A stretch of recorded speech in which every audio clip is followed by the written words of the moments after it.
Bonjour. Eh bien oui, maintenant au minimum faut-il un maximum. Tout a commencé au Luxembourg, à la CJUE. Et dans l'arrêt que voici, donc Simonsen & Will, on a, regardez le point 71 de l'arrêt, le juge européen qui censure le fait d'avoir des accords cadres, mais enfin on aura sans doute la même chose avec par exemple des marchés à bon de commande, dépourvus de maxima. Diable! Alors évidemment, le droit français connaît des marchés à bon de commande ou des accords cadres sans maximum. Mais du coup, à l'aune du droit européen, il devient dangereux de s'y adonner. Alors il va être tentant, notamment pour les centrales d'achat qui auront du mal à fixer leur future consommation, d'indiquer des plafonds un peu théoriques. Ah ben voilà, il faut que je mette un plafond, je vais mettre un plafond énorme, et puis voilà. Oui, mais sauf que le juge va évidemment faire un contrôle, sans doute pas trop tatillon, mais quand même un contrôle d'un minimum de proportionnalité ou en tout cas minimum de l'erreur manifeste d'appréciation sur ce point. Donc faire des plafonds élevés, oui, pas au point de sortir de ce qui sera défendable.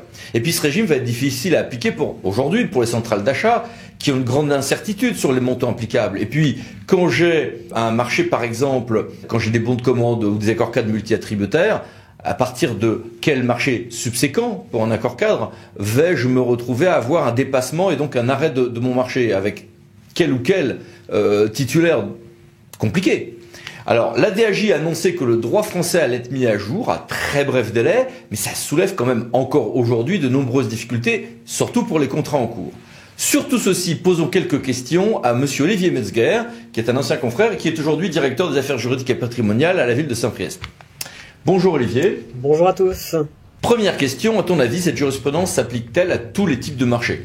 À tous les accords cadres, assurément, je pense que la réponse est positive. On voit d'ailleurs que l'ADAJ a d'ores et déjà annoncé une modification du code afin de tenir compte de cette décision de la CJUE. Sur les autres types de marchés, il était déjà nécessaire d'indiquer une valeur estimative du besoin, donc pas de grosses nouveautés. Par contre, effectivement, sur les accords cadres, et notamment les accords cadres sans maxi, là on se retrouve avec un véritable bouleversement et une technique d'achat qui commence à perdre de son intérêt. Et quels sont tes conseils opérationnels à ce sujet ? Je dirais que la première des réponses à apporter, c'est de tenir compte de cet avis, de cette décision de la CJUE, sans attendre la modification législative ou réglementaire qui va en découler, qui a d'ores et déjà été annoncée par l'ADAJ. Ensuite, sur un plan opérationnel, il va être nécessaire de conserver les habitudes, je dirais, concernant l'absence de fixation d'un minimum de commande, ce qui est quand même beaucoup plus souple pour les acheteurs publics et qui est moins engageant.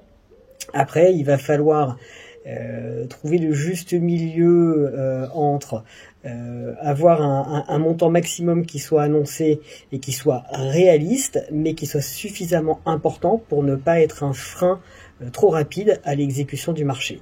Donc voilà, c'est cette jauge, cet entre-deux qu'il va falloir trouver et qui va être le plus compliqué, je dirais, à rechercher pour les acheteurs publics.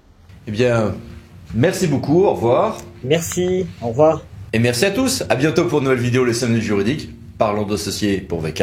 Pensez à vous abonner. Merci, au revoir.